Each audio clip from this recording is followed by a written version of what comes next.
Hello and welcome to this segment of psychoeducation. My name is Judith Epereje, a marriage and family therapist in training, and today I will be taking you through cognitive distortions. So let's get started. By definition, cognitive distortions are those thought patterns that are irrational in nature that then distort or construe how an individual perceives reality. So they can be said to be faulty or biased ways of viewing life that is basically negative in nature. So with time, cognitive distortions can become habitual, and an individual subconsciously finds themselves gravitating towards those ways of thinking. So cognitive distortions do contribute to, as well as maintain, mental health problems such as anxiety, self-esteem issues, depression, relational conflict, suicidal thinking, suicidal behavior, as well as fear. So cognitive distortions can also lead to negative emotions, challenges with making decisions, as well as make one display behavior that is unhelpful both to the self and to others.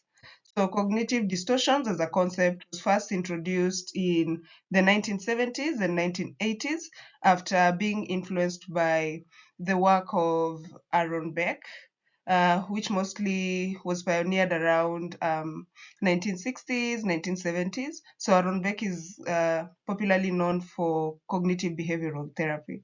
So there were therapists who then got influenced by his work and then ended up coming up with cognitive distortions. Yeah. So cognitive distortions were seen to develop as a way of coping with those adverse challenges in life. So these adverse challenges, based on how long they lasted or how severe they were seen to enhance the development of these cognitive distortions. So the cognitive distortions were seen to serve an evolutionary purpose where, people had to cope somehow. So for them to survive, cognitive distortions came up as a way of coping. So cognitive distortions were also seen to occur with other mental health challenges such as anxiety and depression. Yeah. And then they not only occur in relationships between people, but as well as the relationship between the self, intra. Yeah. So these cognitive distortions are basically eight. And the first one, arbitrary inference. This is where someone draws conclusions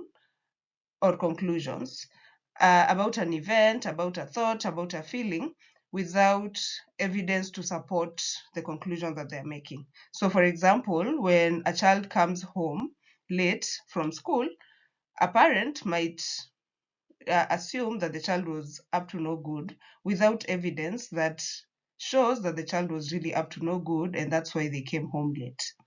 And then we have selective abstraction. This is where someone highlights only specific or certain details about an event, a thought, an interaction, a conversation, a feeling, while ignoring the other information that is important.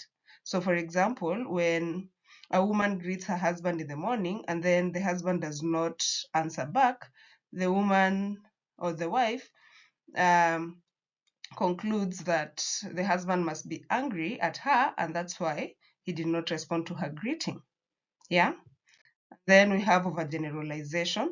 This is where isolated incidences are taken as general patterns. So in other events, so a conclusion about a specific event is reached, and then that conclusion is applied across board, across other events. Yeah. So for example, when a teenager wants to go out, yeah, and then the parents deny him that opportunity to go out, and then the teenager automatically thinks that, okay, these parents of mine never let me do anything. So overgeneralization has also been associated with post-traumatic stress disorders as well as anxiety disorders. So that is a very important point to note. We also have magnification and minimization. And just from the words, magnification is magnifying and minimization is minimizing. So in magnification, the significance of an event is like magnified unrealistically. And then in minimization, the significance of an event is minimized or diminished unrealistically. So, for example, a husband who does grocery shopping for the family, like maybe twice a month, assumes that he's doing more than enough for the family. So maybe when the wife reaches out and requests for more money for grocery shopping, or an increased budget in that area, and then the husband dismisses her by claiming that, yeah, I'm already doing more than enough in that area. I don't think we need to make a change there. And the wife thinks that, okay, this man never does anything, you know. Yeah, so the husband magnifies what he does, while the wife minimizes what the husband does. Then we also have personalization. So, personalization. This is where someone interprets events that are external in reference to themselves. Yeah. So conclusions are drawn and then turned to self. So, for example, when a father requests his son to spend time with him, and then the son maybe declines and communicates that he had other plans with his friends, the father might assume that the son doesn't want to hang out with him because he doesn't enjoy his company. So he's personalized the reason as to why the son doesn't want to spend time with him to himself. The son not enjoying his company as the father. Yeah. Another example would be when, like in romantic relationships, when a partner wants sex and the other one doesn't, then the one who wants sex might conclude that the partner who does not want sex has declined to it because he's lost interest in the spouse, or maybe the spouse thinks that they're no longer attractive. Yeah, because the spouse declined to have sex that night. Yeah. We also have dichotomous thinking. So this is where events are interpreted as either good or bad. This is basically all or nothing thinking. So it's either you're good or you're bad, black or white thinking. So you're either successful or you're a failure. There's no in between. So you're either evil or angelic. It's either he or she is madly in love with me, or he or she does not love me at all. Yeah, so there's no in between with dichotomous thinking. And maybe sometimes we look at the two extremes and forget that life happens in the in between, you know? Yeah. And then there's labeling and mislabeling. So basically, attributing behavior to some personality or character traits that is undesirable in a person, while ignoring the times when they have not behaved that way, or the times when they've not displayed that behavior. So maybe where we have a woman who has a constrained relationship with her mom, or a man who has a constrained relationship with his father, and then they make a very big what can I say, like a very big career win, and then they don't share, they choose intentionally not to share that with maybe the mother or the father.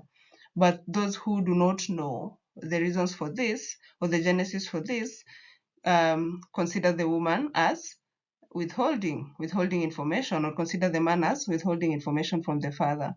So also another example is a wife naturally assuming that the husband is lazy because he did not offer help immediately the wife asked for it. Yeah, so mislabeling as well as labeling.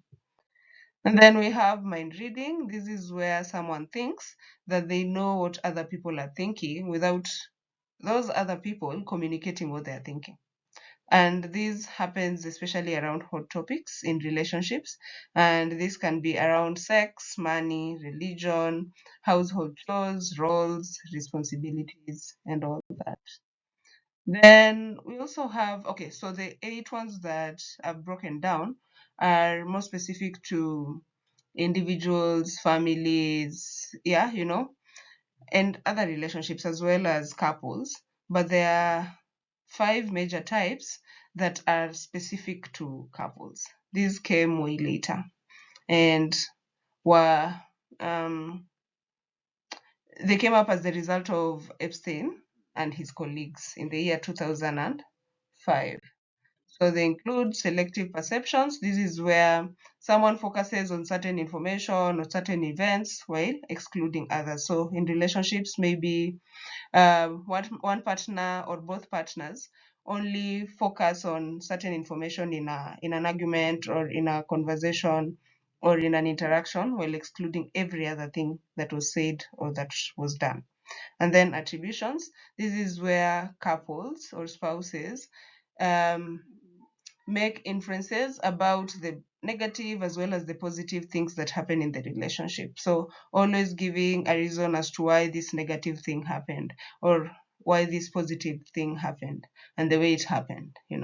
And then we also have expectancies. This is where spouses or partners predict certain events in the relationship. So expectations about what should happen, like maybe in the next 5 years, we need to have gotten married. That is if they were dating.